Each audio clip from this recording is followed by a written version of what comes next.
జమ్మూ కశ్మీర్లో భారీ వర్షాలు కురుస్తున్నాయి. రియాసీ జిల్లాలోని మాతా వైష్ణోదేవి ఆలయానికి వెళ్లే మార్గంలో కొండ చర్యలు విరిగిపడ్డాయి.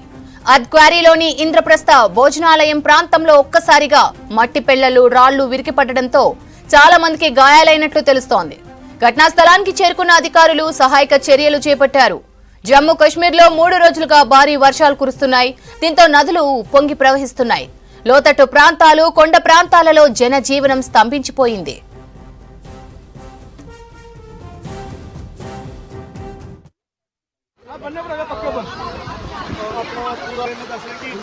जम्मू जड़े मुख्यमंत्री और पुलिस के आला अधिकारी जड़े जम्मू जड़े पुलिस ऑपरेशन देख रहे थे और वो लोग बिल्कुल महफूज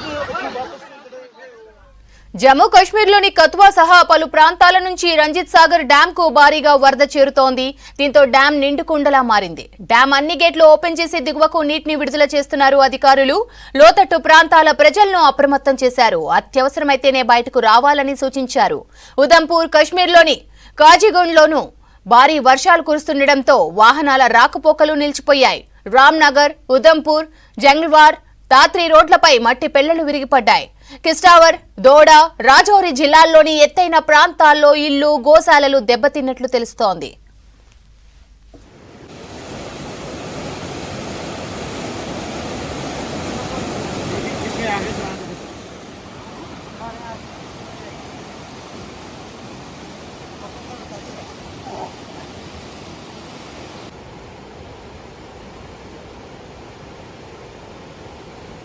ఇక జమ్మూ కశ్మీర్లోని ముంపు ప్రాంతాల్లోని ప్రజలను సురక్షిత ప్రాంతాలకు తరలిస్తున్నారు ఆర్మీ సిబ్బంది.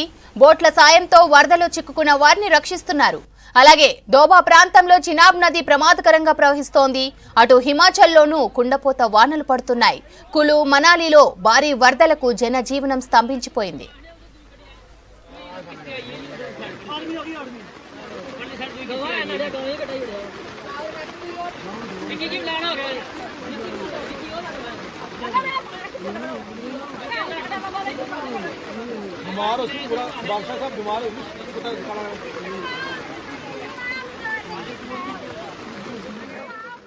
జమ్మూ కశ్మీర్లో భారీ వర్షాలు కురుస్తున్నాయి. రియాసీ జిల్లాలోని మాతా వైష్ణోదేవి ఆలయానికి వెళ్లే మార్గంలో కొండ చర్యలు విరిగిపడ్డాయి.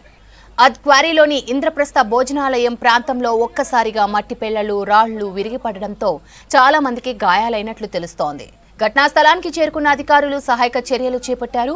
జమ్మూ కశ్మీర్లో 3 రోజులుగా భారీ వర్షాలు కురుస్తున్నాయి. దీంతో నదులు ఉప్పొంగి ప్రవహిస్తున్నాయి. లోతట్టు ప్రాంతాలు, కొండ ప్రాంతాలలో జనజీవనం స్తంభించిపోయింది.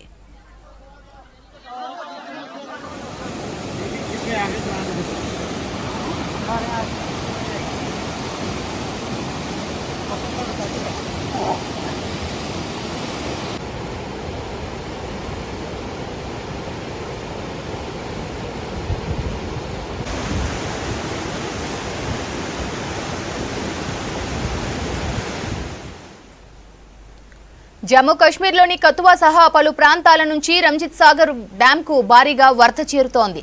దీంతో డ్యాం నిండుకుండలా మారింది. డ్యాం అన్ని గేట్లు ఓపెన్ చేసి దిగువకు నీటిని విడుదల చేస్తున్నారు అధికారులు.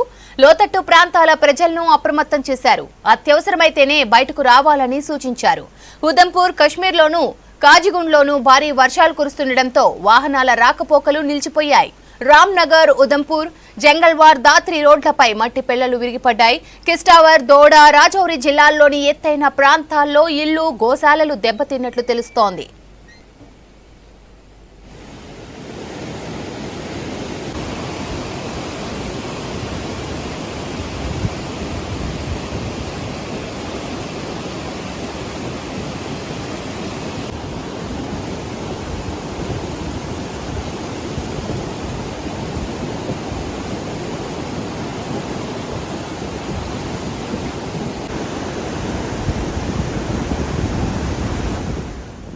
జమ్మూ కశ్మీర్లోని ముంపు ప్రాంతాల్లోని ప్రజలను సురక్షిత ప్రాంతాలకు తరలిస్తున్నారు ఆర్మీ సిబ్బంది.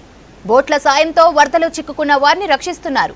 అలాగే దోబా ప్రాంతంలో చినాబ్ నది ప్రమాదకరంగా ప్రవహిస్తోంది. అటు హిమాచల్లోనూ కుండపోత వానలు పడుతున్నాయి. కులు, మనాలిలో భారీ వరదలకు జనజీవనం స్తంభించిపోయింది.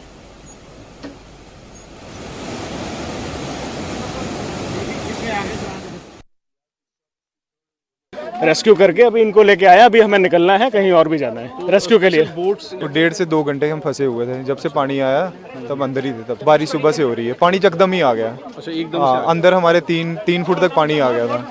अंदर हमारे 3 फुट तक आ गया। कितने लोग आप फंसे हुए थे? हम 3 जने फंसे हुए थे। पूरी फैमिली फंसी हुई थी अंदर। छोटा बच्चा भी था।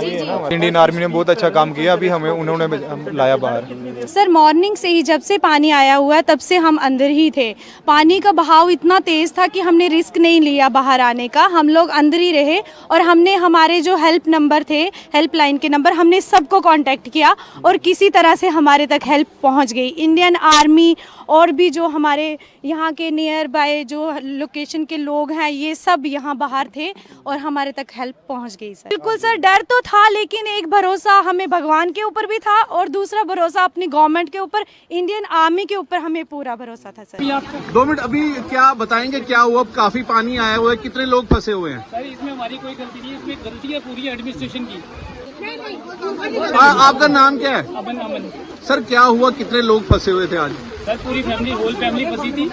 एक परिवार नहीं था यहाँ पे, एटलीस्ट 4 और 5 परिवार थे जो यहाँ पे। छोटे बच्चे भी, जैसे इस बच्चे को अभी ये किया। बच्चा देखो 2.5 साल का बच्चा यहाँ पे सरवाइव कर रहा है इस बारिश में, खड़े होके। आप ही बताओ ना क्या कर सकते हैं।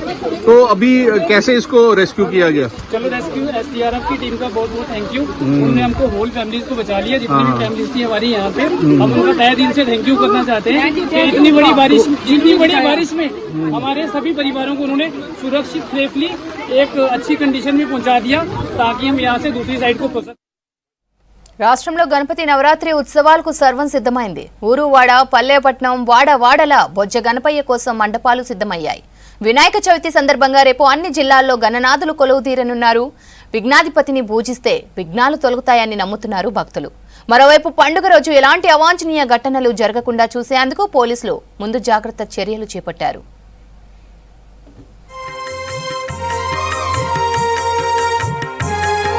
గణపతి నవరాత్రులకు ఓరుగల్లు సిద్ధమైంది. ఉమ్మడి వరంగల్ వ్యాప్తంగా గణేష్ మండపాలు సిద్ధమయ్యాయి. ఇప్పటికే గణేష్ మండపాల ఏర్పాటు కోసం పోలీసుల నుంచి అనుమతి తీసుకున్నారు నిర్వాహకులు. గణేష్ మండపాలు ఏర్పాటు చేసే వారి వివరాలు ఇవ్వాలన్నారు వరంగల్ పోలీస్ కమిషనర్ సన్ప్రీత్ సింగ్. ఇతరులకు ఇబ్బంది లేకుండా తక్కువ సౌండ్తో రాత్రి 10 గంటల వరకే స్పీకర్లను ఏర్పాటు చేసుకోవాలని సూచించారు పోలీసులు. అట్లాగే ఏదైతే గణేష్ మండపాలు ఉన్నాయో అక్కడ ఇప్పుడు ఎలక్ట్రిసిటీ యాక్సిడెంట్స్ మనం ప్రివెంట్ చేసుకోవడానికి ఖచ్చితంగా ఎలక్ట్రిసిటీ వాళ్ళు ఇన్స్పెక్షన్ చేస్తారు. అవి ఖచ్చితంగా 100కి 100% అది అయ్యేటట్టు రెస్పాన్సిబిలిటీ గణేష్ మండప ఆర్గనైజర్స్ మీదనే ఉంది. సో అవి కూడా ప్లీజ్ మీరు కంప్లై చేయండి, అది మా తరపు నుంచి విన్నపం ఉంది. వినాయక చవితిని పురస్కరించుకుని నిజామాబాద్ లో మట్టి విగ్రహాలు పంపిణీ చేశారు GTPL కేబుల్ నెట్వర్క్ సభ్యులు. మట్టి విగ్రహాల కోసం జనం పెద్ద సంఖ్యలో GTPL ఆఫీస్ ముందు క్యూ కట్టారు. ప్రతి ఏటా మట్టి విగ్రహాలను ఉచితంగా పంపిణీ చేస్తామన్నారు GTPL MD MSO Prakash Reddy. పర్యావరణ హితం కోసం తాము ప్రతి సంవత్సరం మట్టి గణనాథులనే పంపిణీ చేస్తున్నామన్నారు.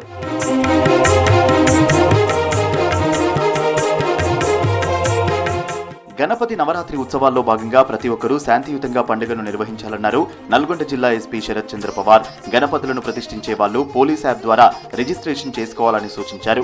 నల్గొండ కేంద్రంలోని నాగార్జున డిగ్రీ కళాశాల గ్రౌండ్లో క్రెడై బిల్డర్స్ అసోసియేషన్ ఆధ్వర్యంలో 1000 మట్టి గణపతులను ఎస్పీ పంపిణీ చేశారు. మనము మట్టి గణేష్ ఇవ్వడం జరిగింది. మా డిపార్ట్మెంట్ తరపు నుంచి, అందరి తరపు నుంచి కూడా వి రిక్వెస్ట్ ఎవ్రీబడి, ఈసారి కూడా ఎన్విరాన్మెంట్కి ఇబ్బంది కాకుండా, పొల్యూషన్ కాకుండా, POP గణేష్ కాకుండా మనం ఈసారి అందరూ కూడా ఈ మట్టి గణేష్, ఎకో ఫ్రెండ్లీ గణేష్ అందరూ కూడా వాళ్ళ ఇంట్లో పెట్టుకోవాలని చెప్పేసి అందరినీ కోరుకుంటున్నాను. వినాయకుని పూజ మధ్యాహ్న సమయంలో చేసుకోవడం మంచిదంటున్నారు పూజారులు. 24 గణపతి నామాలను ఉచ్చరిస్తూ పూజ చేస్తే ఆయురారోగ్యాలు సిద్ధిస్తాయన్నారు. చంద్రదర్శనం నిషేధం ప్రతి ఒక్కరూ పాటించాలన్నారు. విఘ్నాధిపతిని పూజిస్తే విఘ్నాలు తొలగుతాయని చెబుతున్నారు సిద్ధాంతి ఉమామహేశ్వర శర్మ. మధ్యాహ్న కాలము వ్యాప్తమైనటువంటి చతుర్థి ఏ రోజునైతే ఉంటుందో ఆ రోజు మనము వినాయక చవితి పండుగ జరుపుకోవాలి. అది ఈ సంవత్సరము 27వ తారీఖు బుధవారము చవితి రోజున మధ్యాహ్నానికి ఉంటుంది. కాబట్టి మధ్యాహ్న సమయంలో మనము పూజ జరుపుకోవడము చాలా శ్రేష్టమైనటువంటిది. సిద్దిపేట జిల్లా గజ్వేల్ పట్టణంలోని ఇంటిగ్రేటెడ్ మార్కెట్లో మట్టి విక్రయాలు జోరుగా సాగుతున్నాయి. కూరగాయల వ్యాపారస్తులు మట్టి గణనాథులను తెలంగాణ కర్ణాటక బార్డర్ దాదాపు 250 కిలోమీటర్ల నుండి గజ్వేల్ కి తీసుకొస్తున్నారు. తక్కువ ధరతో పర్యావరణంపై ప్రేమతో మట్టి విగ్రహాలను భక్తులకు అందజేస్తున్నారు. హైదరాబాద్ కంటే తక్కువనే మీరు చూసి అమ్ముకోండి అని ఇట్లా చెప్పడం జరిగింది మాకు.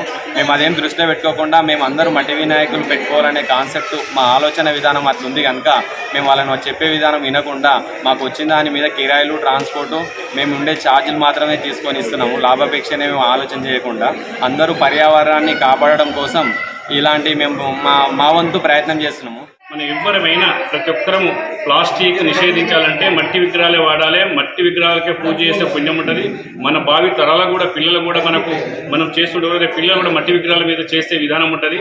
అందరం కలిసి కూడా ఎక్కడైనా కూరగాయల మార్కెట్లో మట్టి విగ్రహాలు కొనండి. వాళ్ళు సేవా దృక్పథంతో చేస్తారు. ప్లాస్టిక్ గ్లాసులు వాడకుండా, ప్లాస్టిక్ పేపర్లు వాడకుండా ప్రతి ఒక్కరూ పాటిస్తే మన భావి తరాల వారికి ఆదర్శంగా ఉంటాం. మనల్ని చూసి వాళ్ళు కూడా భావి తరాలు మంచిగా అవుతారు. వాళ్ళు కూడా మనల్ని చూసే తయారవుతారు. కాబట్టి తర్వాత జనరేషన్ కూడా ప్రకృతి మంచిగా ఉంటుంది. ప్రకృతి మంచిగా లేకపోతే మాత్రం ఏ జీవికి కూడా భూమి మీద మనుగడ ఉండదు. పర్యావరణ కాలుష్యం తగ్గించడానికి ప్రతి ఒక్కరూ కృషి చేయాలన్నారు మంచిర్యాల జిల్లా సబ్ కలెక్టర్ మనోజ్. వినాయక చవితి సందర్భంగా మట్టి విగ్రహాలను పెట్టాలన్నారు. బెల్లంపల్లి అంబేద్కర్ చౌరస్తాలో బుగ్గ రాజరాజేశ్వర స్వామి ఆలయ కమిటీ ఆధ్వర్యంలో ఉచితంగా మట్టి వినాయక విగ్రహాలు పంపిణీ చేశారు. శాంతియుతంగా పండుగ జరుపుకోవాలని సూచించారు సబ్ కలెక్టర్ మనోజ్. నిమజ్జనం చేసేటప్పుడు ఈ ప్లాస్టర్ ఆఫ్ ప్యారిస్తో ఏదైతే మనం నిమజ్జనం చేస్తామో వాటి వల్ల వాటర్ బాడీస్ అనేవి కొంచెం ఇబ్బంది కలుగుతుంది. వాటర్ బాడీస్లో కెమికల్స్ కానీ అది కానీ మళ్ళీ ఆ వాటర్ బాడీస్ వల్ల మనమే ఎఫెక్ట్ అవుతాం. సో ఇప్పుడు ఈ మట్టి గణేష్ ఏదైతే మనం నిమజ్జనం చేస్తామో, ఏదైతే మట్టిని తీసి మనము గణేష్గా చేస్తామో దాన్నే మళ్ళీ తిరిగి నీళ్ళల్లో వేసిన తర్వాత అదే మట్టిగా మారడం జరుగుతుంది. కాబట్టి ఈ బెల్లంపల్లి సబ్ డివిజన్లో అందరూ కూడా మట్టి గణేష్ వాడాలని కోరుకుంటాం. రంగారెడ్డి జిల్లా కర్తాల్లో గంప లక్ష్మయ్య చారిటబుల్ ట్రస్ట్ ఆధ్వర్యంలో మట్టి గణపతి ప్రతిమలను పంపిణీ చేశారు డీసీసీబీ డైరెక్టర్ వెంకటేష్ గుప్తా. 10 ఏళ్లుగా గంప లక్ష్మయ్య ట్రస్ట్ ఆధ్వర్యంలో మట్టి గణపతులను పంపిణీ చేస్తున్నామన్నారు. ఎలాంటి రసాయనాలతో చేసిన విఘ్నేశ్వరులను కొనొద్దని సూచించారు. పర్యావరణ హితంగా ఉండే మట్టి గణనాథులనే వాడాలన్నారు వెంకటేష్. మన భారతదేశంలో కాకుండా ప్రపంచ స్థాయిలోనే మరి ప్లాస్టిక్ వాడకం వల్ల మరి భయాందోళనతో క్యాన్సర్ వ్యాధిని మరి దాదాపుగా 20-30% పీపుల్కి ఈరోజు క్యాన్సర్ వ్యాధి రావడం జరిగింది. ఇప్పుడే మనం అరికట్టినట్టయితే ఈ ప్లాస్టిక్ నిషేధిస్తే రానున్న మన యువతరానికి కానీ మరి ఫ్యూచర్లో మన పిల్లలకు కానీ క్యాన్సర్ అనేది ఉండకపోవడం జరుగుతుంది. కాబట్టి ప్లాస్టిక్ మనం నిషేధించి మట్టి వినాయకులు పూజించాలని చెప్పేసి మా కాన్సెప్ట్తో చేయడం జరిగింది.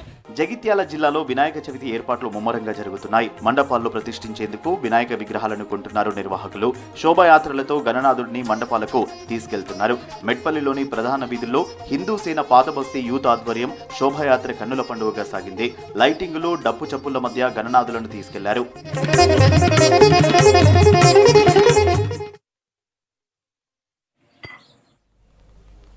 ప్లాస్టర్ ఆఫ్ ప్యారిస్ లేకుండా పర్యావరణ పరిరక్షణకు ప్రాధాన్యతనిస్తూ వినూత్నంగా వినాయకుడి విగ్రహాన్ని తయారు చేశాడు ఓ కళాకారుడు. జగిత్యాల జిల్లా రాయకల్ మండలం భూపతిపూర్ గ్రామానికి చెందిన మేదరి కులస్తుడు ఊరే నర్సయ్య అడవిలో దొరికే వెదురు బొంగులతో 9 అడుగుల వినాయక విగ్రహాన్ని తయారు చేశాడు.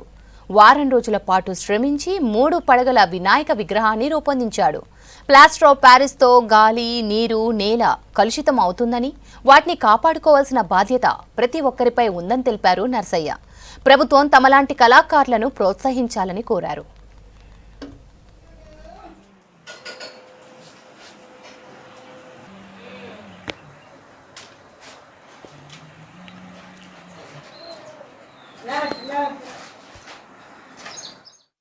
మేదరి గుళ్ళలు, చాటలు, గంపలు తయారు చేస్తూ ఉండేవారు మా నాన్న, అమ్మ వాళ్ళు.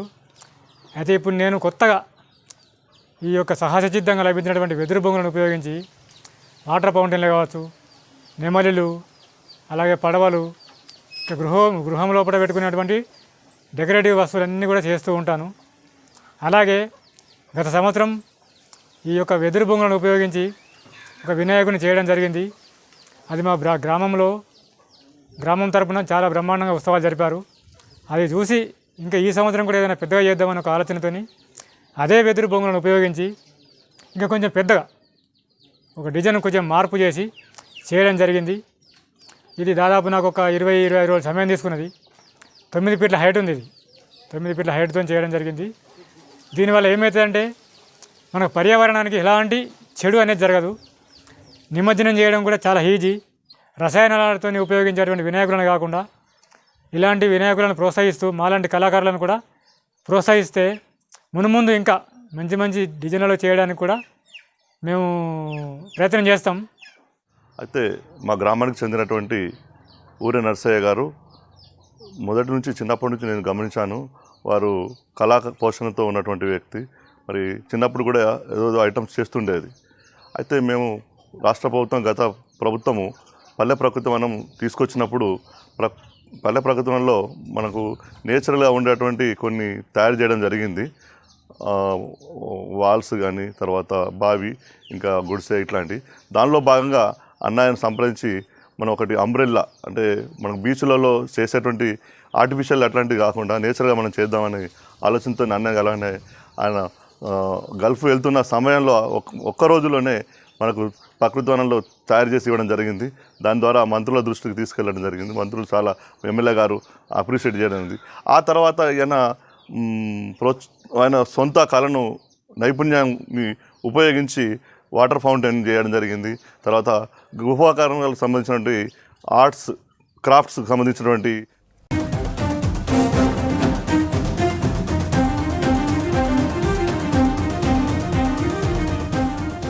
గ్రామ పంచాయతీ ఎన్నికల నిర్వహణ కోసం పోలింగ్ కేంద్రాలు తుది ఓటర్ల జాబితా విడుదలకు రాష్ట్ర ఎన్నికల సంఘం నోటిఫికేషన్ విడుదల చేసింది.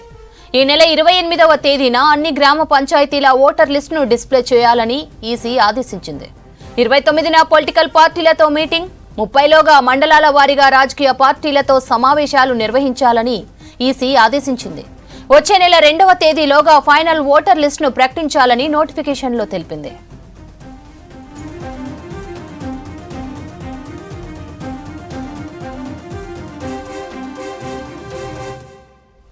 ఇదే విషయంపై మరింత సమాచారం యాదగిరి అందిస్తారు. యాదగిరి, పంచాయతీ ఎన్నికలకు ఈసీ కసరత్తు చేస్తున్నట్లు తెలుస్తోంది. అప్డేట్స్ ఏంటి? ఎగ్జాక్ట్లీ లోకల్ బాడీ ఎన్నికలకు సంబంధించి ఒక పక్క పంచాయతీరాజ్ శాఖ, మరో పక్క రాష్ట్ర ఎన్నికల సంఘం ఈ ఏర్పాట్లకు సంబంధించి ఆ ప్రక్రియకు సంబంధించినటువంటి ప్రాసెస్ ను చాలా వేగవంతం చేసిందనే చెప్పొచ్చు. అందులో భాగంగానే ఇవాళ విడుదల చేసినటువంటి ఈ నోటిఫికేషన్ సంబంధించి కూడా అందులో భాగంగానే చెప్పొచ్చు. ఏదైతే రాష్ట్రకు సంబంధించి రాష్ట్ర ఓటర్ల సంఖ్య ఎంత ఉన్నది, పోలింగ్ స్టేషన్ల సిచ్యువేషన్ ఏంటి, ఎన్ని పోలింగ్ స్టేషన్లు ఉన్నాయి, ఎక్కడెక్కడ ఏ జిల్లాలో ఎన్ని ఉన్నాయి అనే దానికి సంబంధించిన దాని మీద ఇవాళ రాష్ట్ర ఎన్నికల సంఘం ఒక నోటిఫికేషన్ జారీ చేసింది. 28 లోపు, ఈ నెల 28 లోపు ఆయా జిల్లాల వారీగా ఆయా ఏదైతే ఓటర్ లిస్ట్ ఉంటుందో ఆ ఓటర్ లిస్టుకు సంబంధించి పోలింగ్ కేంద్రాల వారిగా ఓటర్ లిస్ట్ సంబంధించి పూర్తి స్థాయిలో దాన్ని ఫైనలైజ్ చేయాలి. ఆ ఓటర్ లిస్టును బహిర్గతం అంటే ఎంత ఉన్నది ఏందనే దాని మీద పూర్తి స్థాయిలో దాని మీద కసరత్తు చేయాలి. ఆ తర్వాత వచ్చే నెల 2వ తారీఖు లోపు ఫైనల్ చేయాలి. రాష్ట్ర వ్యాప్తంగా ఉన్నటువంటి ఓటర్లు ఎంత, తర్వాత ఏ పోలింగ్ స్టేషన్ లో ఎంత ఉండే అవకాశం ఉంటుంది అనే దాని మీద పూర్తి స్థాయిలో జిల్లాల వారీగా కూడా ఈ ఓటర్ లిస్ట్ అనేది ఫైనల్ చేయాలని చెప్పేసి రాష్ట్ర ఎన్నికల సంఘం కొద్దిసేపటి క్రితమే దీనికి సంబంధించిన నోటిఫికేషన్ కూడా విడుదల చేసింది. అంటే ఒక పక్క ఓటర్ల సంఖ్యతో పాటు మరో పక్క ఈ పోలింగ్ స్టేషన్లకు సంబంధించి కూడా రాష్ట్ర వ్యాప్తంగా ఎన్ని పోలింగ్ స్టేషన్లను ఏర్పాటు చేస్తున్నారు, ఏ జిల్లాలో ఎన్ని ఉంటాయి, అందులో సమస్యాత్మకమైనటువంటి పోలింగ్ స్టేషన్లు ఉంటే అక్కడ ఎలాంటి చర్యలు తీసుకునే అవకాశం ఉంటుంది, అవి ఎన్ని ఉన్నాయి, ఇట్లా ఓవరాల్ గా అన్నిటిపైన కూడా ఫైనలైజ్ చేయాలని చెప్పేసి ఇవాళ కొద్దిసేపటి క్రితమే రాష్ట్ర ఎన్నికల సంఘం కూడా దీనికి సంబంధించినటువంటి నోటిఫికేషన్ కూడా విడుదల చేసింది. అంటే ఒక పక్క బీసీ రిజర్వేషన్లకు సంబంధించి కసరత్తును వేగవంతం చేయడం ప్రభుత్వం వైపు అయితే, మరో పక్క ప్రభుత్వం నుంచి ఎప్పుడు గ్రీన్ సిగ్నల్ వచ్చినా ఎన్నికలు నిర్వహించే విధంగా ఓటర్ల జాబితాలో కూడా ఎట్లాంటి ఇబ్బందులు రాకుండా, తర్వాత పోలింగ్ స్టేషన్లకు సంబంధించి కూడా ఎక్కడ కూడా చిన్నపాటి సమస్యలు క్రియేట్ కాకుండా అన్ని రకాల ఒక పక్క ఈ సిబ్బంది నియామకము, తర్వాత ఈ పోస్టల్ బ్యాలెట్ కి సంబంధించి ఒక పక్క పంచాయతీరాజ్ శాఖ ఏర్పాట్లు చేస్తూ ఉంటే, మరో పక్క ఈ ఓటర్ల జాబితా, తర్వాత ఈ పోలింగ్ స్టేషన్ల ఎంపిక అనే దాని మీద మరో పక్క రాష్ట్ర ఎన్నికల సంఘం దీని మీద కసరత్తు వేగవంతం చేసింది. మరొక ప్రభుత్వం కూడా ఈ ఎన్నికల నిర్వహణకు సంబంధించినటువంటి ప్రాసెస్ కూడా చాలా వేగవంతం చేసింది. ఎల్లుండి అంటే ఈ నెల 29న కేబినెట్ సమావేశం ఉన్నది. ఆ కేబినెట్ సమావేశంలో చర్చించి ఈ స్థానిక సంస్థల ఎన్నికలకు ఎప్పుడైనా వెళ్ళొచ్చు అనే ఒక చర్చ కూడా జరుగుతూ ఉన్నది. కాబట్టి అందులో భాగంగానే పూర్తి స్థాయిలో ఇటు పంచాయతీరాజ్ శాఖ, ఇటు ఎన్నికల సంఘం ఏర్పాట్లు చేసి ప్రభుత్వం ఒకవేళ గ్రీన్ సిగ్నల్ ఇస్తే వెంటనే ఈ ఎన్నికలకు సంబంధించినటువంటి నోటిఫికేషన్ ఇచ్చే విధంగా రాష్ట్ర ఎన్నికల సంఘం అయితే కసరత్తు చేస్తుందనే చెప్పొచ్చు.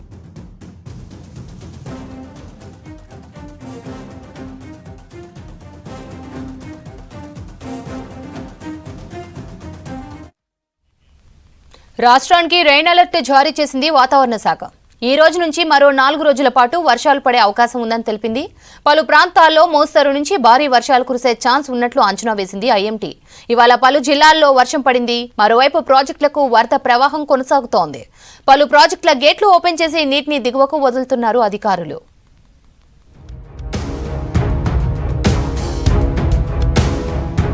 కొన్ని రోజుల గ్యాప్ తర్వాత రాష్ట్రానికి రెయిన్ అలర్ట్ ఇచ్చింది వాతావరణ శాఖ. ఇవాల్టి నుంచి 4 రోజులు రాష్ట్ర వ్యాప్తంగా భారీ వర్షాలు కురిసే ఛాన్స్ ఉందన్నారు వెదర్ ఆఫీసర్లు.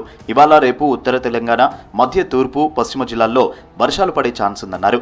సౌత్ తెలంగాణలో మోస్తరు నుంచి భారీ వర్షాలు పడతాయన్నారు. బంగాళాఖాతంలో ఏర్పడిన ఉపరితల ఆవర్తనం క్రమంగా బలపడి అల్పపీడనంగా మారిందన్నారు. దీని ప్రభావం రాష్ట్ర వ్యాప్తంగా ఉంటుందన్నారు అధికారులు.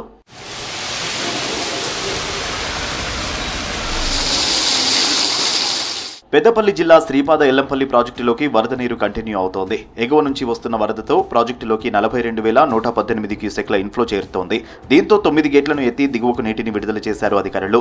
ఎస్ఆర్ఎస్పీ నుంచి వరద రాగా దిగువ గోదావరిలోకి 38,655 క్యూసెక్లు, హైదరాబాద్ మెట్రో సిటీకి 313 క్యూసెక్లు, నంది పంప్ హౌస్ ద్వారా మిడ్మానేరుకు 3,150 క్యూసెక్ల నీటిని పంపిస్తున్నారు అధికారులు.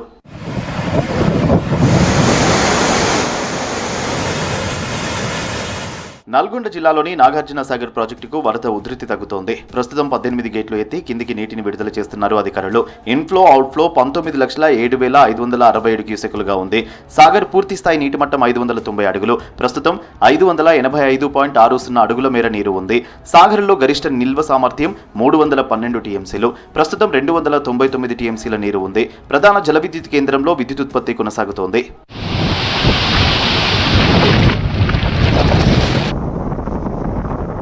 నిర్మల్ జిల్లా గడ్డెన్న ప్రాజెక్టులోకి భారీగా వరద నీరు చేరుతోంది. ఎగువ నుంచి వస్తున్న వరదతో ఒక గేటెత్తి నీటిని దిగువ ప్రాంతాలకు విడుదల చేస్తున్నారు. ప్రాజెక్టు పూర్తి స్థాయి నీటి మట్టానికి వరద చేరింది. 1127 క్యూసెక్లు కంటిన్యూ ఇన్ఫ్లో, అవుట్ఫ్లో అవుతోంది.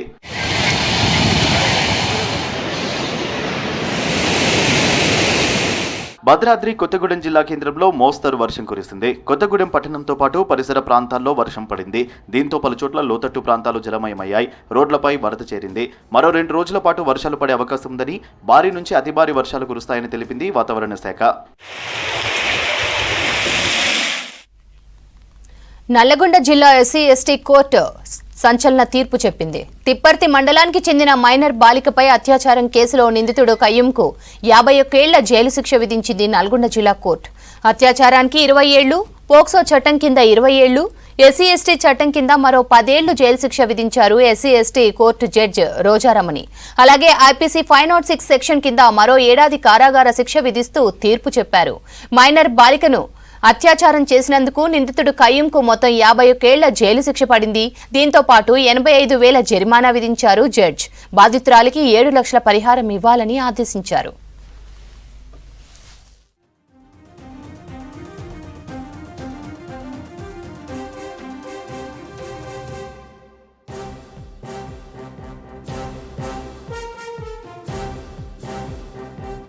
పీసీసీ చీఫ్ మహేష్ కుమార్ కు కేంద్ర మంత్రి బండి సంజయ్ కౌంటర్ ఇచ్చారు. దొంగ ఓట్లు ఉంటే రాష్ట్రంలో మొత్తం ఎంపీ సీట్లు గెలిచేవాళ్లమన్నారు. ఓట్ చోరీ జరిగితే కర్ణాటక, తెలంగాణలో కాంగ్రెస్ పార్టీ ఎలా గెలిచిందని ప్రశ్నించారు.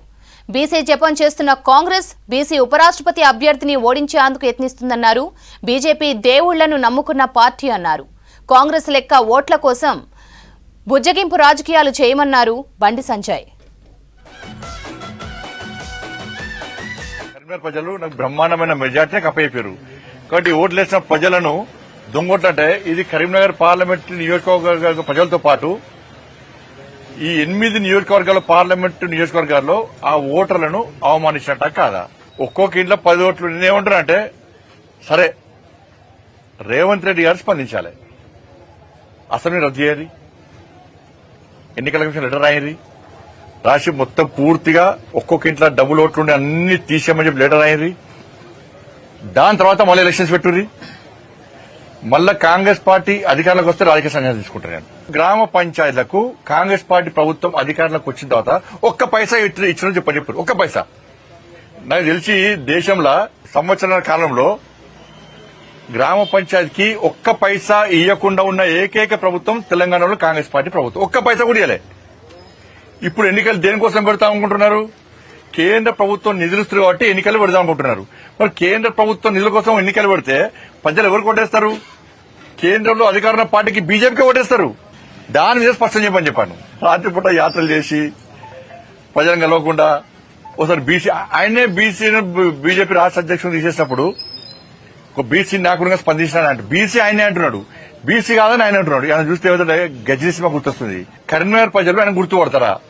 ఉపరాష్ట్రపతిగా బీసీ అభ్యర్థులు నిలబెడితే వీళ్ళు ఓడగొట్టే ప్రయత్నం చేస్తారు.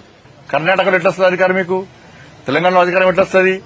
హిమాచల్ అధికారం ఎట్లా వస్తుంది మీకు? కాబట్టి ఇది అవగాహన లేకుండా మాట్లాడము. ఈ తెలంగాణలో ఓటు చోరెక్కడిది, ఆ బీహార్లో చేస్తేనే మొత్తం డైమండ్ కథ లెక్క అయిపోయింది పరిస్థితి. ఆడ ఇక్కడ ఓటు చోరెక్కడిది.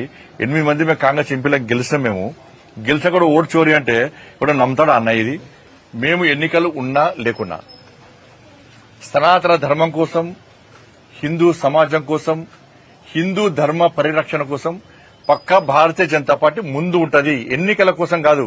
ఎన్నికలు ఉన్న ధర్మం గురించి చెప్తాం, ఎన్నికలు లేకుండా ధర్మం కోసం కొట్టాడతాం. జైలుకు పోయినాం, లాడి చార్జి దెబ్బలు తిన్నాం. మేము లాస్ట్కి ఏం చేసి వినాయక నవరాత్రులు వస్తే ఏం చేస్తుండే వాళ్ళ తెలంగాణ మొత్తము ఒక భయానక పరిస్థితిలో వినాయక నవరాత్రులు జరుపుకునే పరిస్థితి.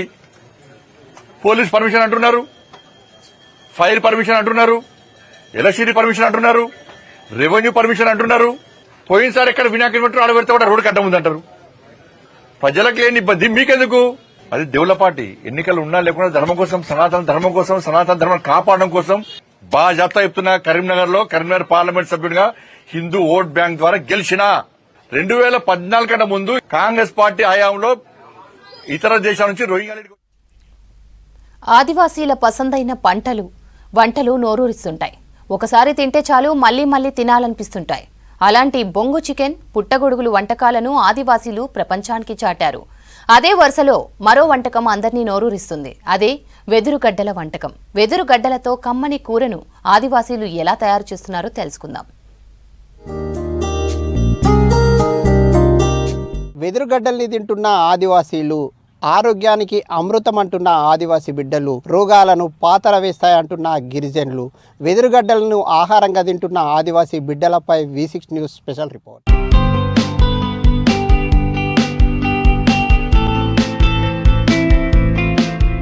ఉమ్మడి ఆదిలాబాద్ జిల్లాలో గిరిజనుడు ప్రకృతిని ఆరాధిస్తారు. అడవులను ఆవాసాలుగా చేసుకుని ఎన్నో వందల ఏళ్లుగా జీవిస్తున్నారు. ఆ అడవుల నుంచి తినే ఆహార పదార్థాలు సేకరించి ఆహారంగా తింటుంటారు. అడవుల్లో లభించే పదార్థాలలో అనువంత కల్తీ ఉండదు, రసాయనాల మందుల వాడకం అసలు ఉండదు. అలాంటి ఆరోగ్యకరమైన వంటకాల్లో వెదురుగడ్డల వంటకం ఒకటి. వర్షాకాలంలో చిగురించే వెదురుగడ్డలతో ఈ కూరను వండుతారు గిరిజనులు.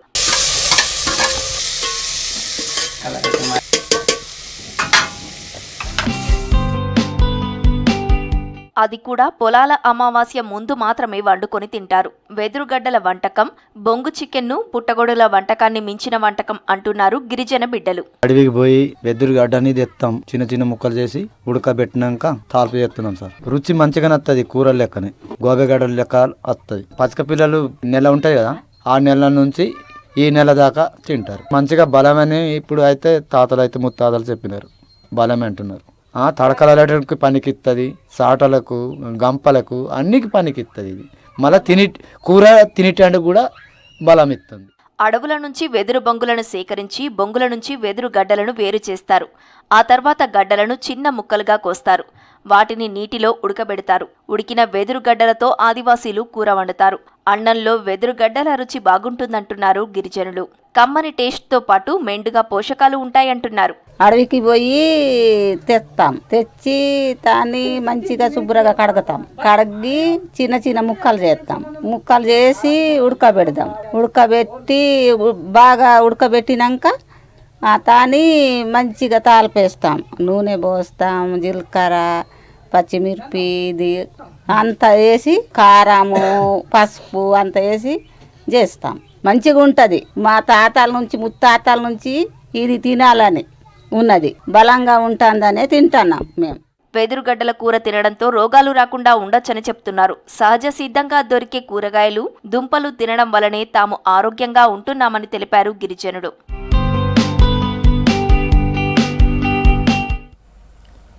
వెదురుతో విభిన్నమైన అలంకరణ వస్తువులు తయారు చేస్తూ కళా నైపుణ్యంతో అందరినీ ఆకట్టుకుంటున్నారు పాలమూరు వెదురు కళాకారుడు. వెదురు అలంకరణ వస్తువుల తయారీలో నిఫ్ట్ సహా వివిధ రాష్ట్రాలకు చెందిన ఔత్సాహికులకు శిక్షణ అందిస్తున్నారు. దేశవ్యాప్తంగా వివిధ రాష్ట్రాల్లో ప్రదర్శనలు ఇస్తూ ప్రశంసలు అందుకుంటున్న పాలమూరు హస్త కళాకారుడు కృష్ణయ్య సృజనాత్మకతపై స్పెషల్ స్టోరీ.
రాష్ట్రం నుంచి రాయచూరు వచ్చే రైలు ద్వారా దిగుమతి చేసుకుంటున్నారు.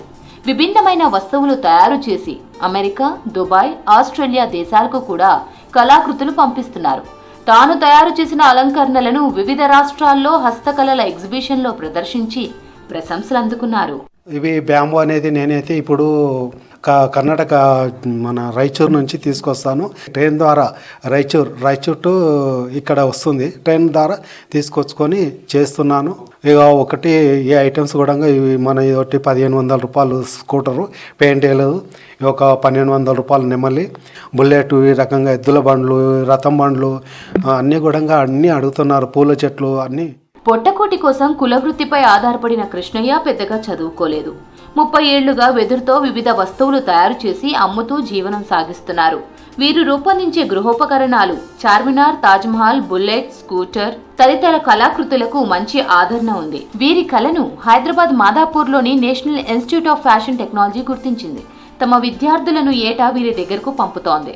నిఫ్ట్ విద్యార్థులకు కృష్ణయ్య, అంజిలమ్మ దంపతులు శిక్షణనిస్తున్నారు. బీహార్, కేరళ, మహారాష్ట్ర, హిమాచల్, జార్ఖండ్, రాజస్థాన్, యూపీ తదితర రాష్ట్రాల నుంచి సైతం విద్యార్థులు వీరి వద్దకు వచ్చి అలంకరణ వస్తువుల తయారీలో శిక్షణ పొందుతున్నారు. ఇప్పటి వరకు 1500 మందికి ఈ కళలో శిక్షణ ఇచ్చామని దంపతులు తెలిపారు. NIFT కాలేజీ లెక్చర్ కూడా ఆర్డర్ ఇచ్చారు.